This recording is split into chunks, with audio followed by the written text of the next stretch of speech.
Since October 2023, the Israel-Hamas war has quickly grown into one of the most intense conflicts in the Middle East. The world has witnessed an escalating ground offensive by Israeli forces in Gaza City, with mounting casualties, widespread displacement, and famine. As Israel struggles to maintain the situation within Gaza, cross-border attacks from Iran, Hezbollah, and Yemen's Houthis are creating a spillover effect. This might just become a deeper conflict in the broader Middle East region. What forces are driving this escalation, and how might they reshape the region's landscape? Tensions in Gaza are at their highest level as Israeli forces have launched a major ground offensive into Gaza City. This is a significant escalation in the nearly two-year-long conflict between Israel and Hamas. The operation was announced in the middle of September and is focused on dismantling Hamas's command infrastructure in the city. Israel plans to target its tunnel networks and leadership cells. The country's advance combines group forces, including tanks and infantry units, with heavy aerial bombardment and naval support. This will definitely do a lot of damage in Israel.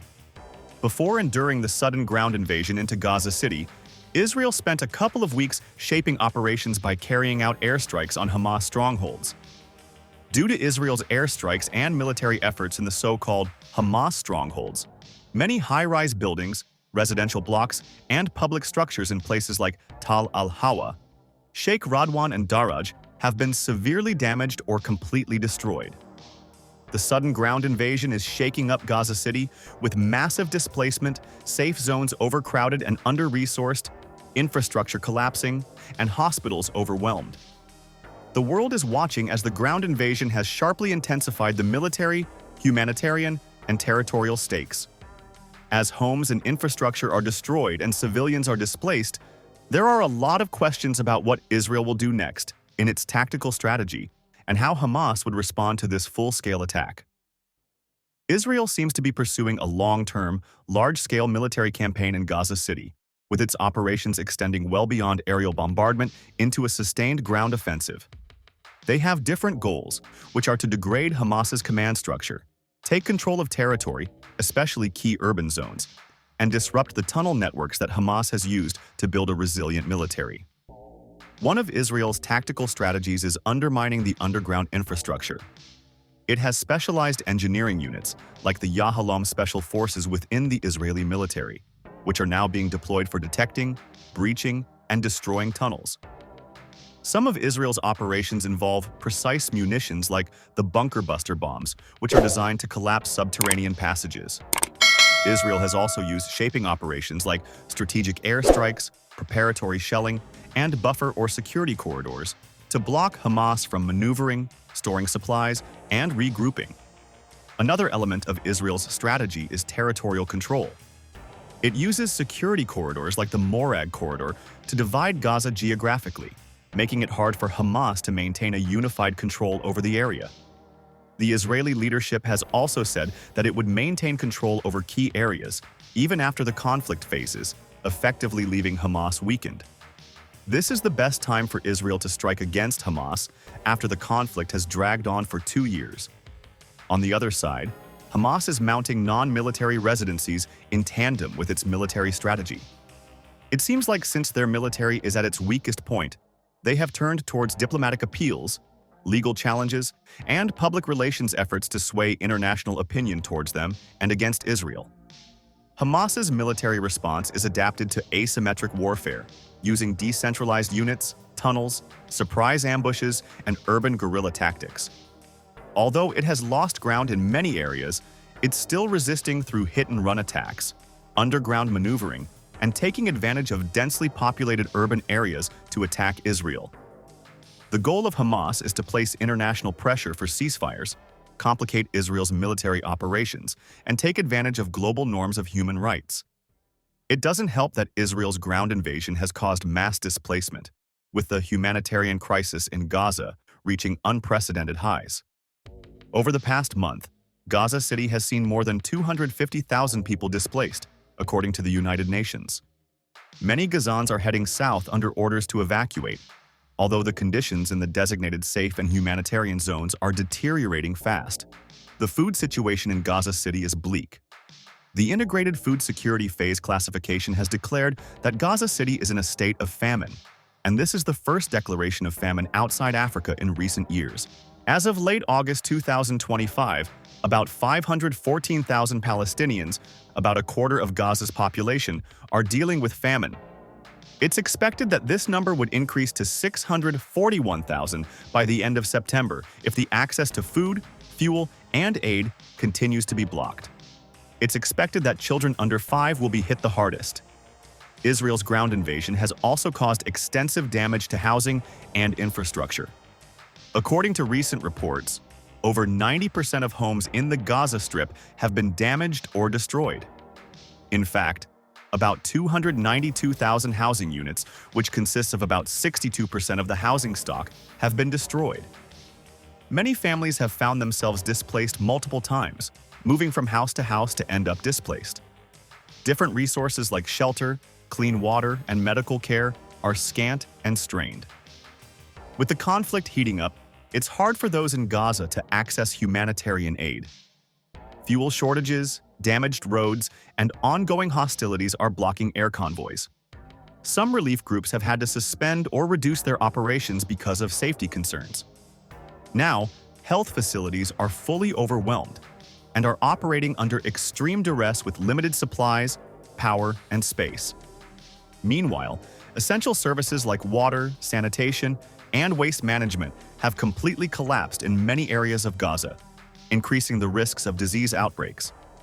All of these humanitarian issues have caused a lot of problems in Gaza, like displacement on a massive scale, homes turned to rubble, famine spreading, and civilians caught up in the ground attacks. The aid systems are struggling to keep up, and even worse, hostages are being held by Hamas in Gaza, making the situation more intense. Families of hostages held by Hamas in Gaza are exerting mounting pressure on Israel to stop its ground invasion, at least temporarily, to allow for humanitarian relief and negotiate conditions to free them. Meanwhile, international actors like Egypt, Qatar, and the United States are mediating between the parties, trying to get the hostages released. There have been different ceasefire hostage proposals, like pausing the fighting for staged releases of hostages in exchange for Palestinian prisoners. Sometimes Hamas has accepted these proposals, and other times Israel has put forth its own conditions. But Israel's ground attack on Hamas is expected to increase the risk of the hostages, and nothing definitive has been agreed. Some key sticking points include how long the truce would be, how many hostages will be released, and what concessions Israel will make regarding territory, military operations, and prisoner exchanges. Now, the situation is tense. The relatives of the hostages are continuing public appeals and protests, urging the government to act more decisively. It seems like negotiations have stalled because of lack of seriousness from both sides. With Israel's ground attacks mounting and pushing Hamas in a defensive position, the humanitarian crisis in Gaza has become worse, and hostages are in a dire situation. But tensions are at their peak now that conflict from neighboring countries spill over into Gaza, leading to a whirlwind of conflicts all in one place. Attacks from Yemen's Houthi rebels have broadened the geographic reach of the Israel-Gaza conflict, making it more than just a civil war. The Houthis are backed by Iranian support and have launched different missile and drone strikes towards Israel and strikes on Israeli-linked shipping in the Red Sea and Gulf of Aden to support the Palestinians. To respond, Israel carried out airstrikes in Yemen, targeting Houthi infrastructure and weapon depots, like the port of Hodeidah, Sana'a, and Al-Jaf. On Israel's northern border, Hezbollah, the Israel-aligned armed group in Lebanon, remains a consistent flashpoint. There have been some cross-border rocket launches, and the Israeli retaliatory strikes on Hezbollah positions are frequent. Whenever they have a fragile ceasefire, there would be escalations that puncture the peace. Meanwhile, Arab countries and regional blocs are very active in the diplomatic sphere. At an Arab Islamic summit held in Doha on September 15, 2025, nations have condemned what they call an Israeli aggression, like the strike on Qatar, and also pledged that any attack on an Arab or Muslim state would be treated as an attack on all. Other joint statements by the Arab League, Organization of Islamic Cooperation, and Gulf Cooperation Council similarly reject Israeli policies such as displacement, settlement expansions, and moves toward annexation, framing these as violations of international law. Aside from the Middle East, international parties like the US and the UN are unhappy with the way the Israel-Gaza conflict is moving, especially with the worsening humanitarian conflict. That's especially since there are allegations about Israel committing genocide in Gaza.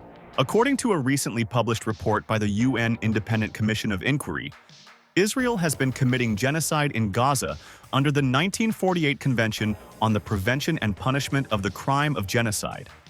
The document says that 4 out of the 5 acts that make up a genocide are being met, which include killing, inflicting serious bodily or mental harm, deliberately imposing living conditions designed for physical destruction, and measures intended to prevent births. But Israel has rejected these findings. On the diplomatic and legal pressure front, the European Union is also interfering, considering sanctions and trade-related measures to target Israeli officials. They plan to propose visa bans, asset freezes, and partial suspension of preferential trade agreements. At the same time, the UN Security Council is preparing to vote on a resolution calling for an immediate, permanent ceasefire in Gaza, the unfettered access of humanitarian aid, and release of hostages. But there's one problem. The United States doesn't agree. The United States has vetoed the resolution and is the only one, as the supporters of the resolution were unanimous. It stated that the draft didn't condemn Hamas or recognize Israel's right of self-defense. Everyone knows that the U.S. has always been on Israel's side. President Donald Trump has adopted a cautious posture when speaking about Israel's ground invasion into Gaza City. He has not endorsed it or rejected it, but said that if Hamas dares to use hostages as human shields, there would be serious consequences. While the U.S. administration has not explicitly condemned Israel's actions, it continues to maintain that Israel has a right to defend itself from Hamas attacks. This justification is a long-standing pillar of U.S. foreign policy in this conflict. Still, the rest of the world is asking the U.S. to do something about the growing humanitarian conflict in Gaza. Regardless of what the U.S. says, there's no doubt that the situation in Gaza is dire, and the entire Middle East is at the edge of a wider conflict. With the humanitarian collapse, spillover from other states, and the hostages, Israel is standing at the edge of sparking something worse. What do you think about Israel's ground invasion? Let's know your thoughts in the comments. Thanks for watching. Be sure to like and subscribe to stay up to date on global military events.